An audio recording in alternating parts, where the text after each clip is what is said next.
This is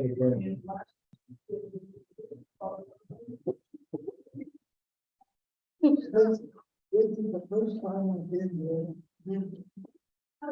time that he can remember, which is another story entirely. Okay. The first time I've been here as a member. So, do we have any actual first time visitors? Please rise and identify yourself. This is the first time that he can, which is another story entirely. Welcome. Okay, and I'm going to pass around the pony up jar. Members only. If you didn't wear your Western tonight, you owe the jar of water. We have now got about $100 at George and Lisa's money, but that's another story. Anybody who wears sandals. I always think he's well. Got a dungaree shirt there. I think he may be covered. Let's see. Go on. Where are we at?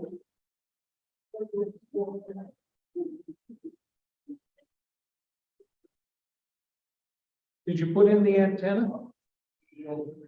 Did you look at that? Okay, we did the Pledge of Allegiance, okay. Okay. Welcome We to welcome visitors. visitors. Somewhere in the business meeting. Good, I didn't bring my glasses. Okay. We had 83 ranch hands. We have Dan, our new ranch hand from Queen Creek. I get that right? And you're gonna have to help me. Jerry, yeah, I knew that. Okay, and we have Ellie in Paris, France. So we're an international corral now. Ooh, okay. Oh, I need to get a quick vote from you all. We've had some changes. Debbie is working as our keeper of the chips until Jimmy takes over next month. We have a volunteer finally for roundup foreman. Gary has stepped forward. And can I get a vote from you all those in favor of having Gary as our roundup foreman? Please signify by raising your hand and saying aye. All those opposed, same sign. Matt and Jerry just raising their hands. Oh, well. And now we need a recorder of marks and brands, which is to say a secretary. And please, at the break, see me if you think you can take on the job of being the secretary, the recorder of marks and brands. We brought in $220 last month. Actually, $540. $100 went to the city of Tombstone. $120, $220 went to the Cochise County Historical Society, and we kept $220 over the trial of Billy the Kid. And we had some really great actors. Jimmy as the sheriff really busted Billy's knuckles. Yeah, and John as the reporter, just primo. And of course, Bill and Craig are both Corral members. So, and yourself, being shot in the water next area. I know, and you guys like my stunt work. Yes. You ran into the pole with the hats. I knocked over the hat rack without falling on my face. Yeah, that's very cool. Yes, stunt work. Now, when this goes to Broadway, we get a slice. Yeah. All right, so the Fremont Street mail will be out Tuesday. I'm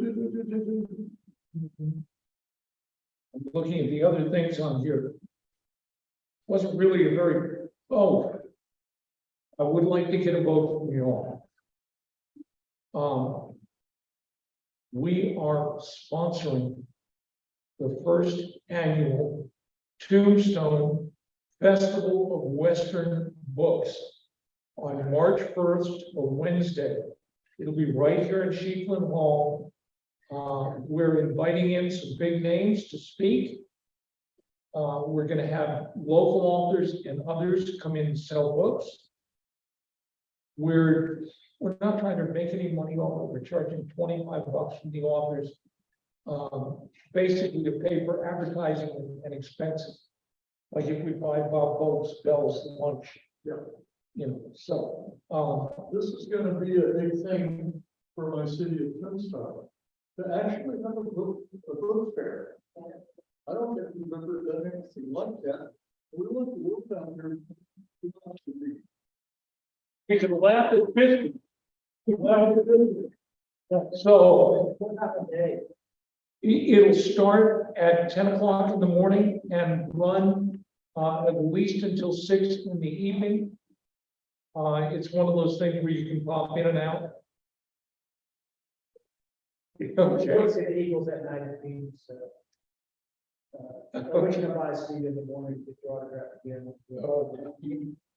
Okay, the reason that we're doing it on a Wednesday, on March 1st, is because that Saturday and Sunday are the Tucson Festival of Books.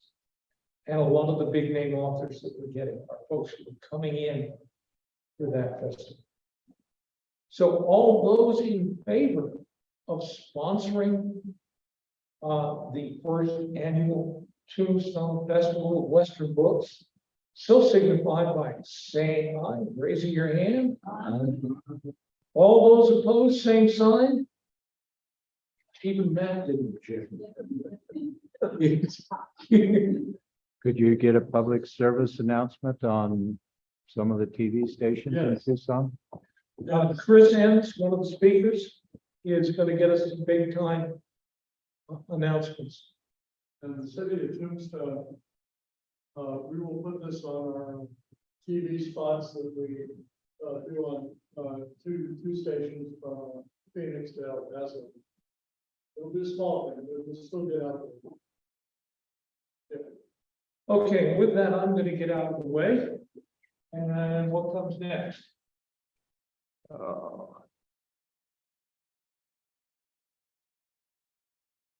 Well, our trail boss is ill tonight, so let's get over that. Roundup foreman.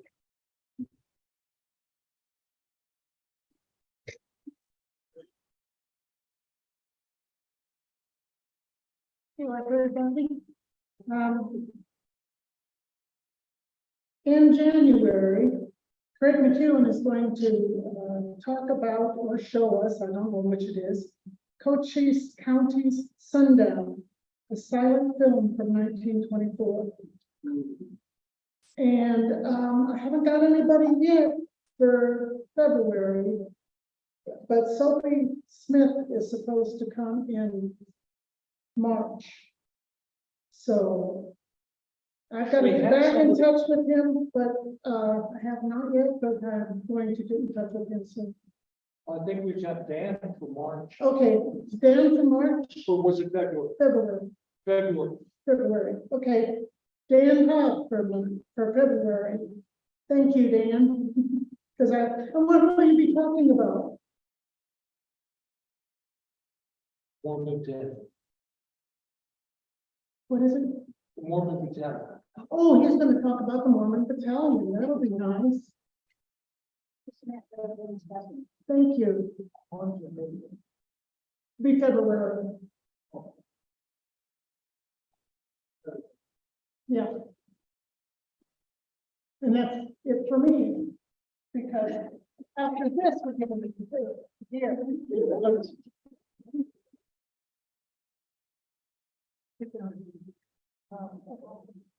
But that's correct. I don't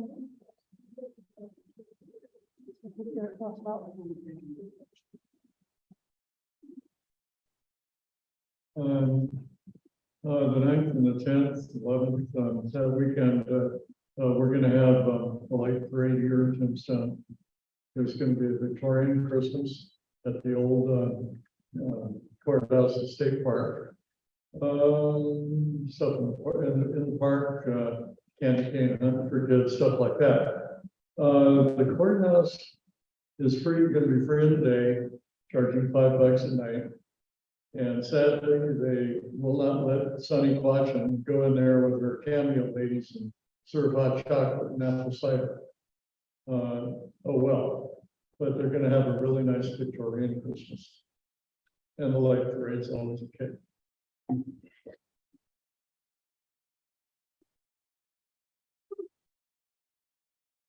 And well, Rupp's not here tonight. Adam Farrow deal.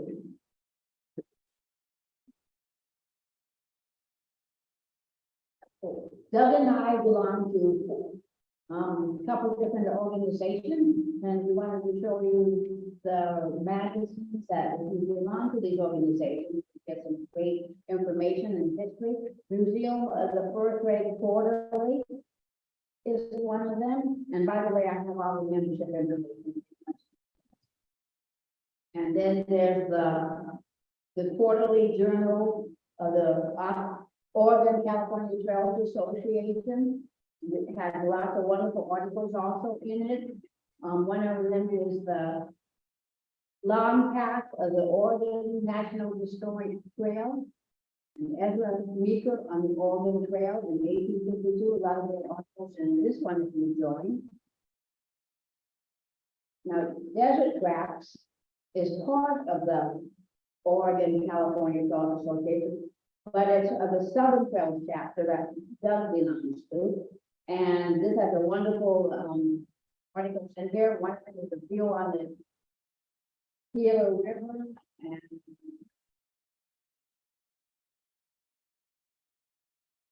anyway, oh, there it is.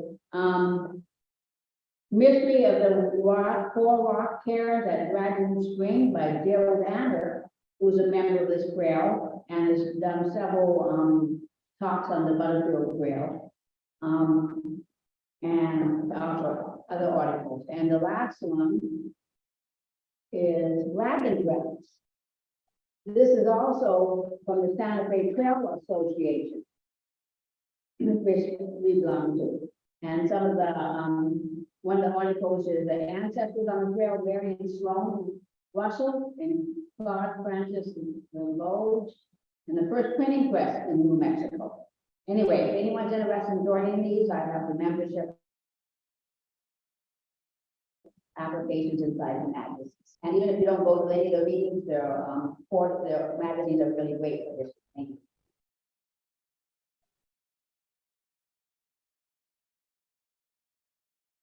Did anybody bring any cowboy poetry tonight? Oh, okay, great.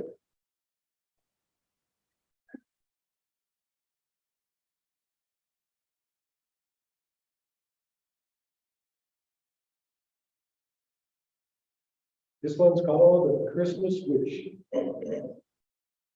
Santa Claus is coming to town. If you've been good, no need to frown. They'll be singing and dancing and joy for all at the elegant Tombstone Christmas Ball. You only get tooted up once a year, then saving your money to buy you some beer. Wanted to dance with a lady that's sweet, hoping that she won't step on her feet. There's gifts under the trees wrapped up with a bow. The tree looks so pretty with candles aglow. I've been as good as I can be. Hope he brings something special for me. Saw something streak across the sky. I just seen Santa with my very own eyes. Time for bed before he comes. Hope he brings me under 44 guns.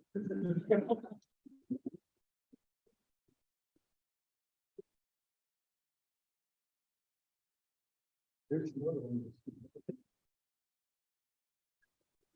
Sonny's not gonna be here tonight. Eric has one. Eric's got one. Well, let's get Eric here.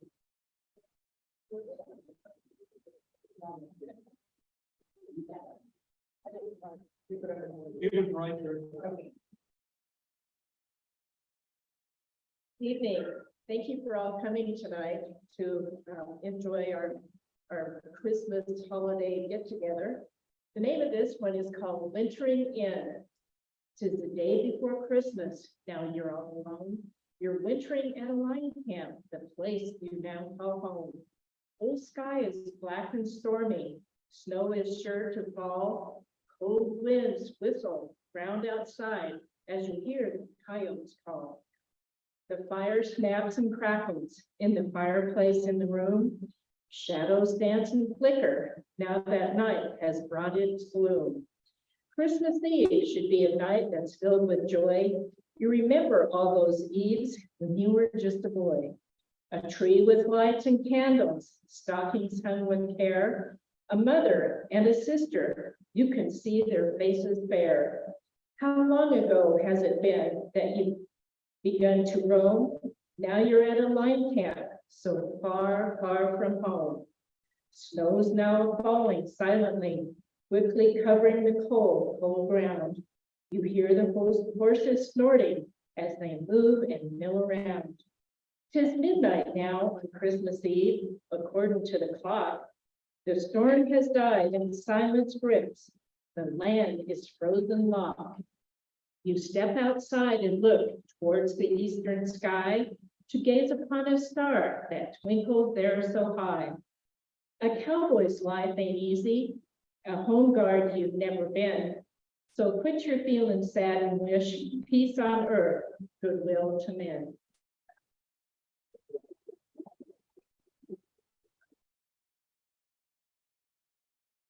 Any more cowboy poetry out there?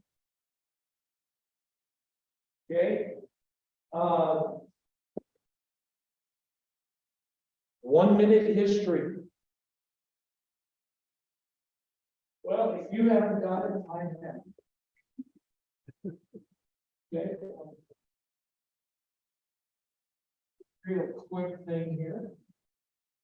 Hopefully I can do this in 1 minute. I think I'll go look at the box over that. I grew up on the Hickory Apache Reservation in New Mexico. And one of the things we brought tonight was a purse that the Hickory made for my mother 60 odd years ago. I love Indian beadwork. The other thing I've got is a basket. Now, I don't know how many of you know, New Mexico was seriously metal poor. They didn't have any iron, they didn't have tin. They weren't working copper. They mined it way down in the south and sent it down into Mexico. And that meant they were hard pressed for cook pots and containers.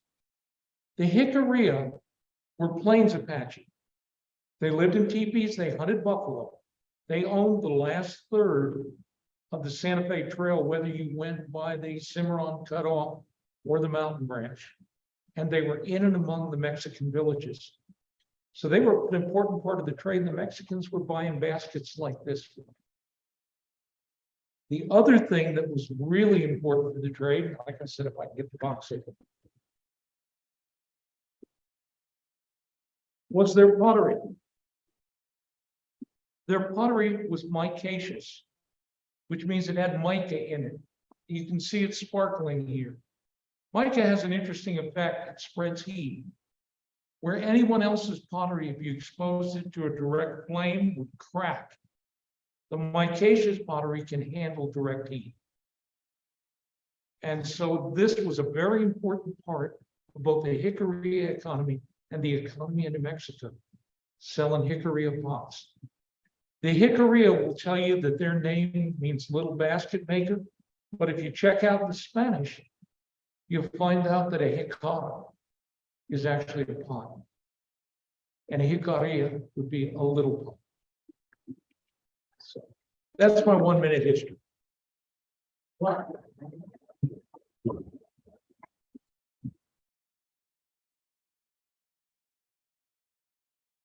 And with that, I think we're up to the break, aren't we, Fred? Something like that. There it is. Oh, and there's, okay, Debbie, stand up. If you need to pay your dues, and dues are due as of the end of the year. Here's Debbie, she'll take them from you. She'll be over there, and back in the back is Karen. And she, Yeah, to make it fun for the past year and donate all the gifts for raffle and for participating and helping our club out. And we have 9 items. So if I have time, if you still want to buy some tickets, I'm out there and you come back in and draw up for some and enjoy all the snacks. Everybody brought snacks and thank you very much and happy holidays and Merry Christmas. okay, so let's grab some snacks and we'll reassemble with the sound of cowbell. Well, good, they can put this over a fire.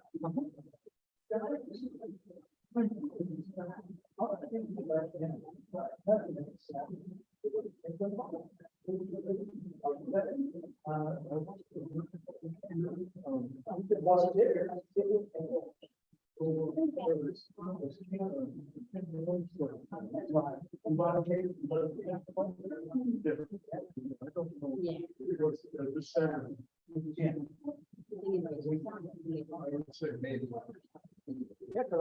One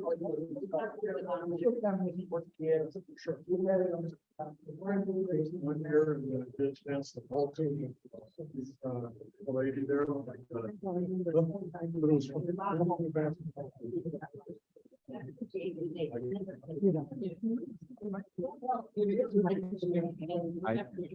was fun. I didn't mean. This must have been a great value. What? Oh, the baskets. Well, they would check us. Made that. They did make it in China. So we would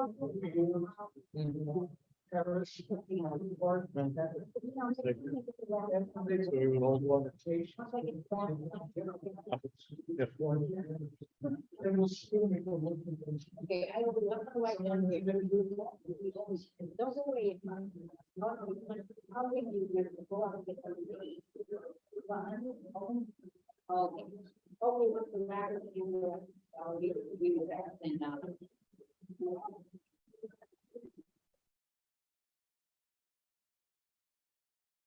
Yeah,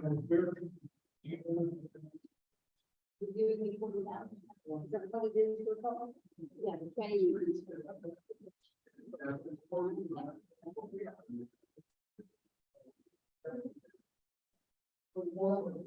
Going on to school is part of the company's student. Oh.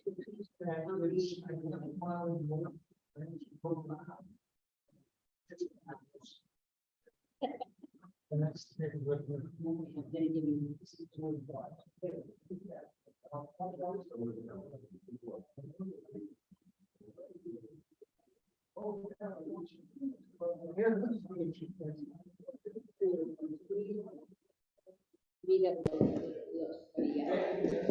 Is it pronounced Willie?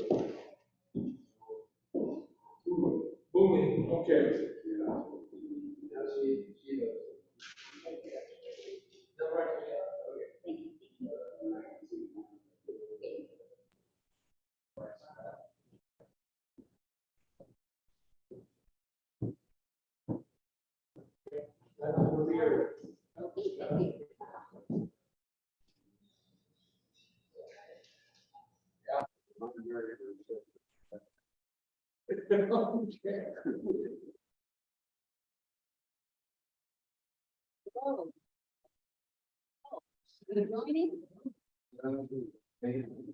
Wait, before we, for the one you go on, what do you do? You're paying for. You wanna go get some goodies before they're gone, I've been used to do it. Okay, Wednesday. There'll be a lot of fat people. Huh? Trying to join.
Yeah. Yeah. Yeah. I don't know how, did you do one? Wait, oh, you get the t-shirt now, huh?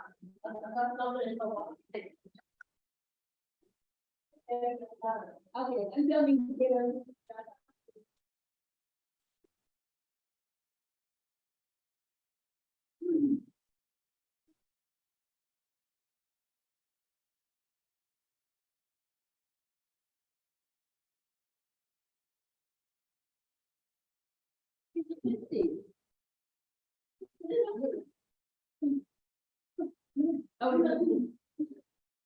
I was gonna get my, get out of now. Okay.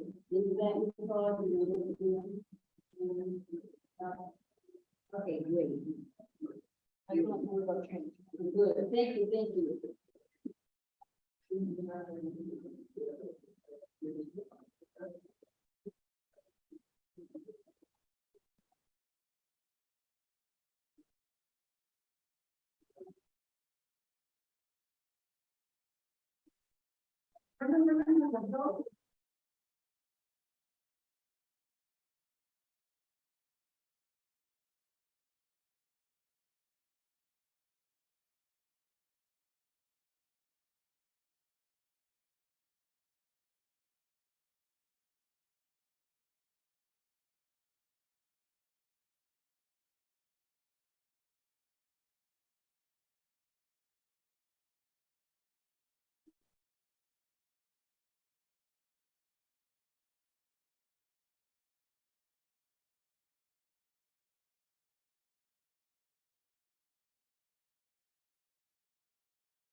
Anything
for me to know?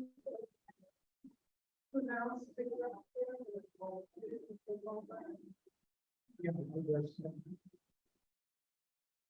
Do you know what's coming next? No. Maybe the one. You'll just have to ask them to post it. I'm sure things will be part of that.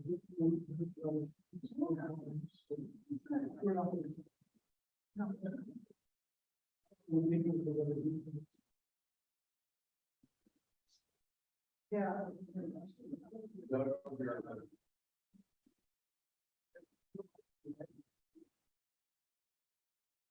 Oh.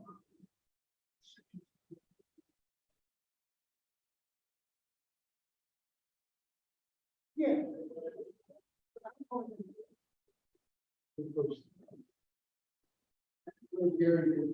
Yeah. I won't pass it on. Yeah. And I'll move it through, try and make it easy on me. Yeah. Yeah. Tell them, TALP.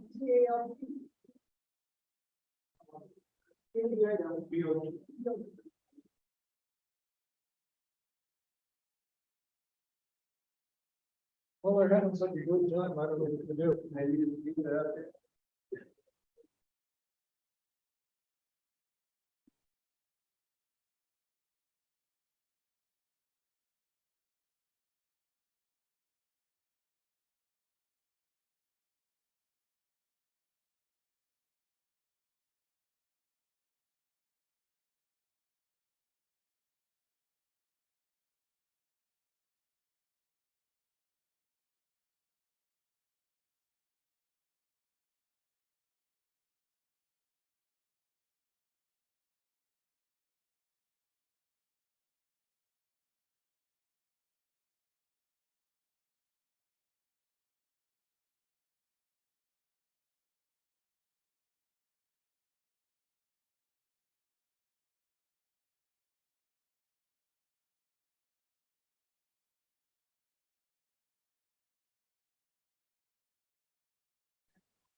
Get out of the moment.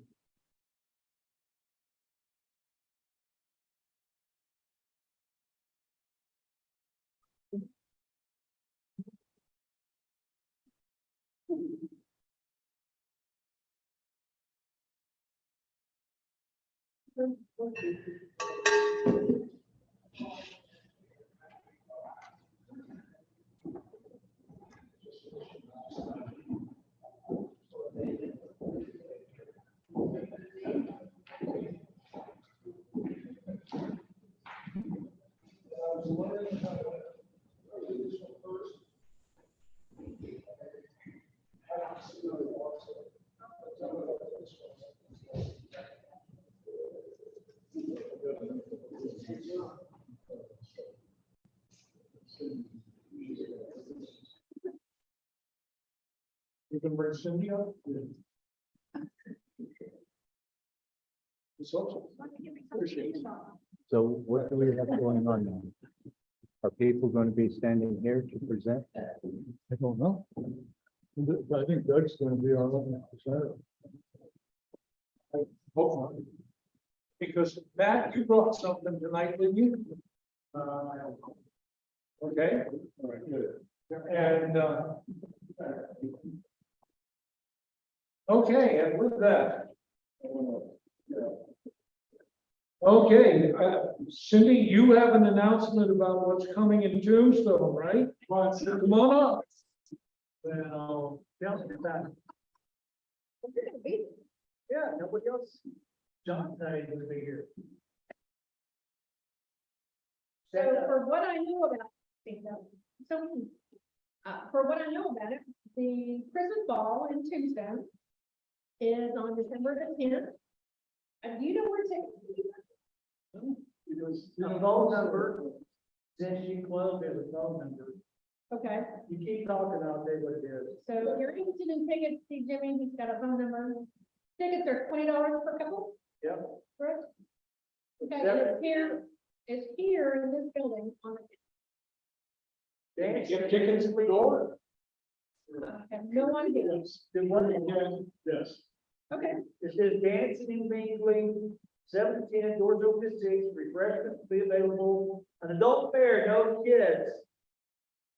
And some raffles for a gun and something else, but they're raising money to buy toys for kids here in the Tombstone area.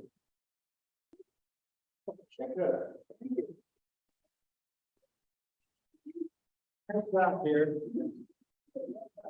And Matt, you had a presentation or something? Well, come on up. It's show and tell night. How do you really feel about it? Oh, not the mic. If you'll just stand there and talk, we'll take care of it, okay? All right, got it. But you gotta stand behind the podium.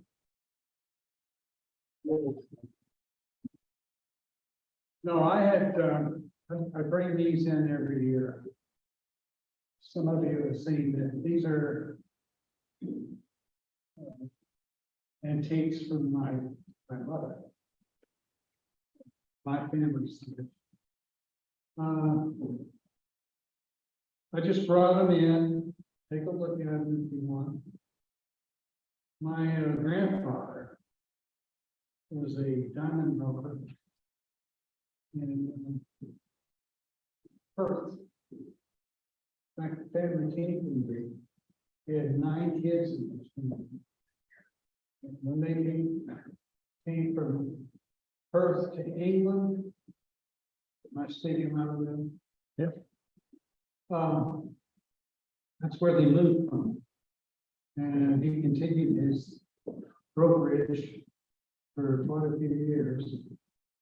And I've got some heirlooms here. First one is a pocket watch.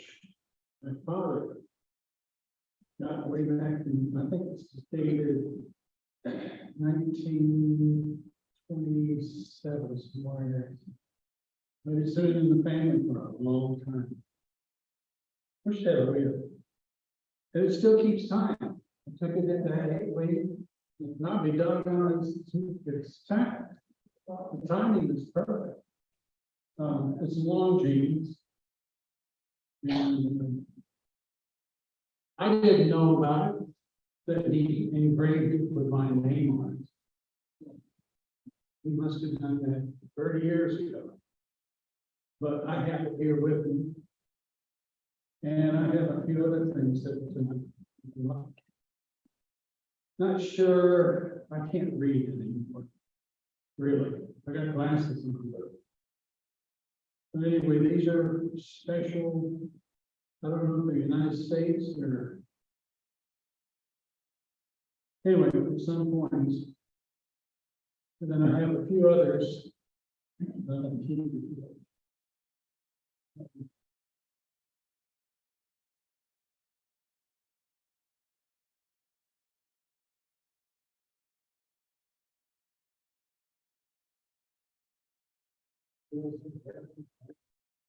The other side of the house. Not sure what, this needs to be cleaned. But it's got some sort of stone, silver. Beautifully cut. One that I'm really, always love looking at. She has another ring.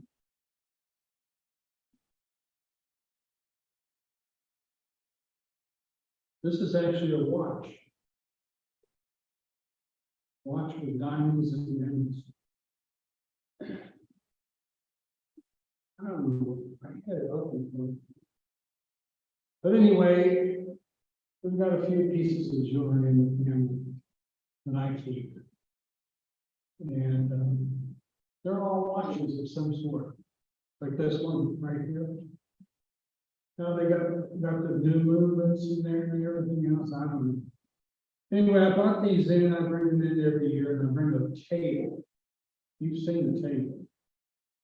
That my grandfather carved.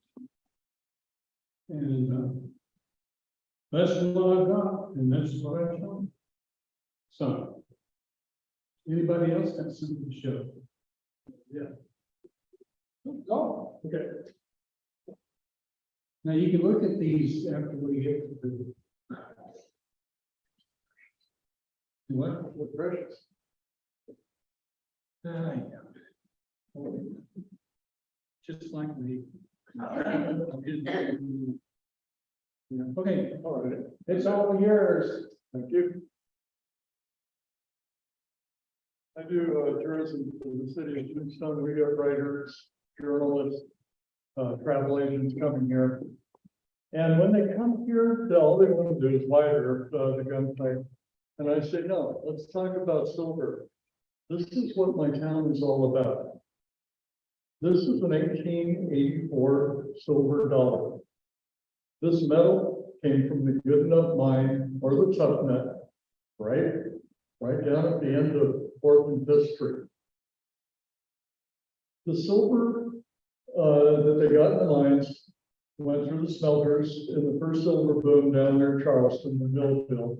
And then it went on 200-pound blocks by land down to Benson, where it went on the Southern Pacific Railroad road to New Orleans to the Federal Mint. And if you get a mid-1880s silver dollar, under the eagle on the back is a little teeny letter O, which is the mint mark for New Orleans. The silver came back on the train and then went on the stage. And these things came back in cloth bags that you could rob, take. In 1881 and 1882, there were a lot of stage robberies. And for a short time, the town would run out of cash money. So, if you wanted to drink, you'd go into the Crystal or the Orient, and you pull out a 40, this is 45 long, or you pull out a 44 long, and plunk it on the bar and say, give me a shot. And this expression was not only here in Tombstone, it was in other western towns that would run out of cash money. I can tell you, if you go into Crystal today and try that on Kimmy, man, she'll run you right out of the place. Thank you.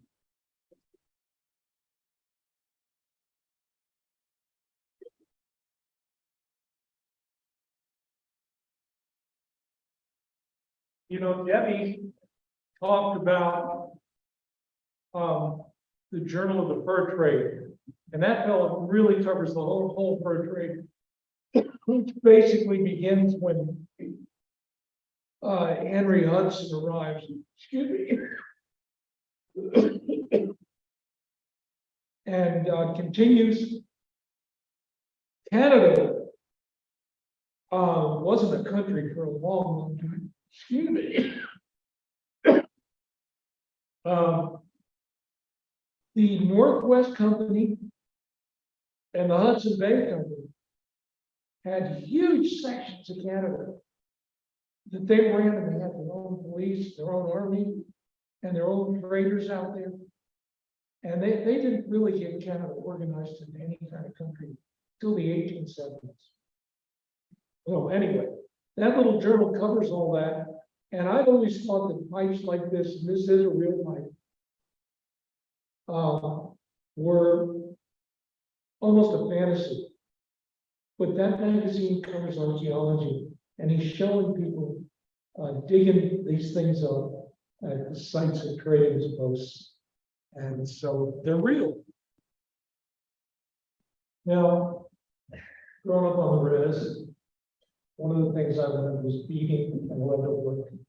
And I'm nowhere near as good at it as the Apache guy, but this is my bag. I ought to have tobacco in there, but I quit smoking, how long's it been there? Almost 30 years ago, having smoked for 30 years and enjoyed it. And I am scared to death of tobacco. I don't.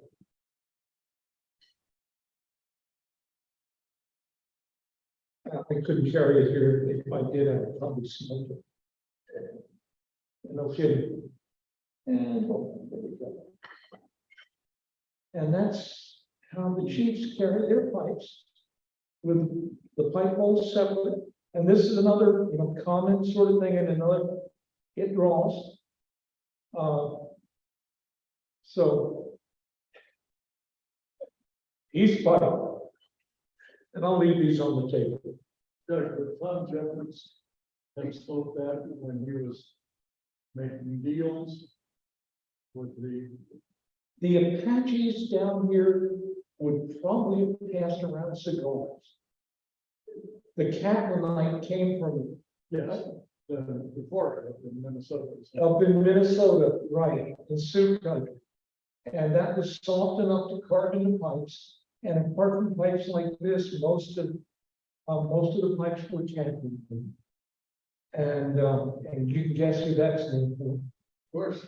Definitely. Gatlin the artist, right? And down here, you didn't see that so much. And you saw them making cigarettes with corn husks and tobacco, and smoking twisted cigars. And that would have been, and they would have passed it, and very much part of the custom. On the Hickory Reservation, if you wanted to arrange a ceremony, you would go with one of the singers, and you would put a cigarette down by his throat. And if he picked it up, that means he accepted to run the ceremony for you. And so that's still an important part of the. So, have we got anybody else who brought anything in or has a story to tell?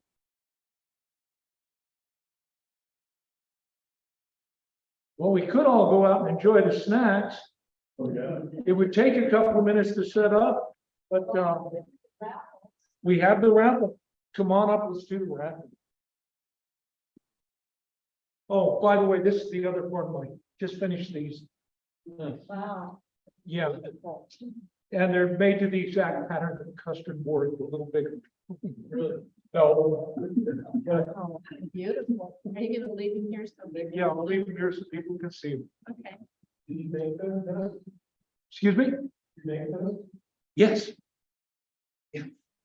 Okay, we have 9 gifts, so start with that, and I've mixed them. Can you stand someplace so I don't have a bright light in the camera? Let's see, I didn't bring my glasses. You got it. Okay, 1125? okay, last 4 numbers, 1125. Oh. Damn stuff, okay. Fun. That's correct. Oh, my God, we got a win. So out on the table there, go on out and pick something out.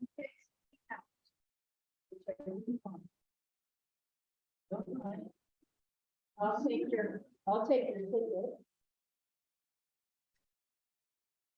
Thank you, sir. Congratulations. Thank you. Okay, next one.